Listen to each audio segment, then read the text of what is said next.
Hello बच्चों, चलिए प्रश्न देखते हैं। प्रश्न है, सिद्ध कीजिए कि यदि -1 से +1 में f(x) बराबर x² - x + 1 से प्रदत्त फलन न तो वृद्धिमान है न ही ह्रासमान है। हमें यहाँ से ये सिद्ध करना है। तो इस प्रश्न को करने हेतु तो हमारे पास यहाँ से हमारी मुख्य अवधारणा कार्य करेगी। हमारे पास f(x) यदि कोई भी एक फलन है तो f(x) फलन हमारे पास वृद्धिमान है।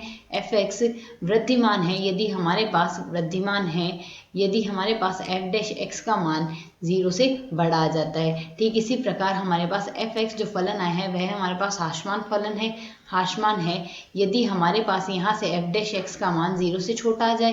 तो यही प्रक्रिया यदि हम इसमें लगाए तो हमें f(x) बराबर यहाँ से दिया गया है x⁻² माइनस का x प्लस का 1। तो यदि हम यहाँ से इसका अवकलन कर दें तो f'(x) आएगा जो कि बराबर है हमारे पास यहाँ से 2x - 1 के।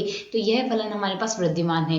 यदि हमारे पास f(x) वृद्धिमान होगा, f(x) यहाँ से वृद्धिमान होगा यदि f'(x) का मान 0 से बड़ा जाए और ह्रासमान होगा यदि 0 से छोटा आ जाए। तो यदि हम यहाँ से देखें इस फलन के जो मूल आ रहे हैं वह हमारे पास 1/2 आ रहा है। तो यदि हम वास्तविक अक्ष पे यदि इसको देखना चाहें तो यह हमारे पास एक वास्तविक रेखा यदि ले और यहाँ से हम 1/2 ले और यहाँ से माइनस अनंत की तरफ अग्रसर है मान और यहाँ से प्लस अनंत की ओर अग्रसर है मान।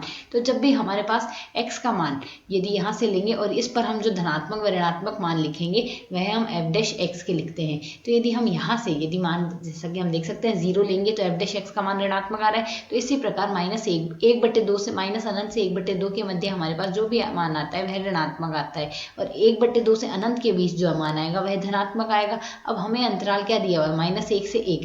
तो अंतराल जो हमें दिया गया है -1 से 1, इस अंतराल में यदि हम देखें -1 से जो 1/2 है उसके मध्य हमारे पास f'(x) का मान क्या आ रहा है, ऋणात्मक आ रहा है और 1/2 से 1 के मध्य जो आ रहा है उसमें f'(x) का मान धनात्मक आ रहा है। अर्थात यहाँ पर जो इस अंतराल में हमारे पास जो फलन बन रहा है वह हमारे पास यहाँ से ह्रासमान फलन बन रहा है। ठीक इसी प्रकार यहाँ से 1/2 से 1 के अंतराल में हमारे पास जो फलन बन रहा है वह हमारे पास वृद्धिमान फलन बन रहा है। अर्थात हम यहाँ से कह सकते हैं f(x) -1 से 1 के मध्य ना तो वृद्धिमान है ना तो वृद्धिमान है ना ही ह्रासमान है, ना तो वृद्धिमान है ना ही ह्रासमान है। और हमें यहाँ से यही यहाँ पर सिद्ध करना था।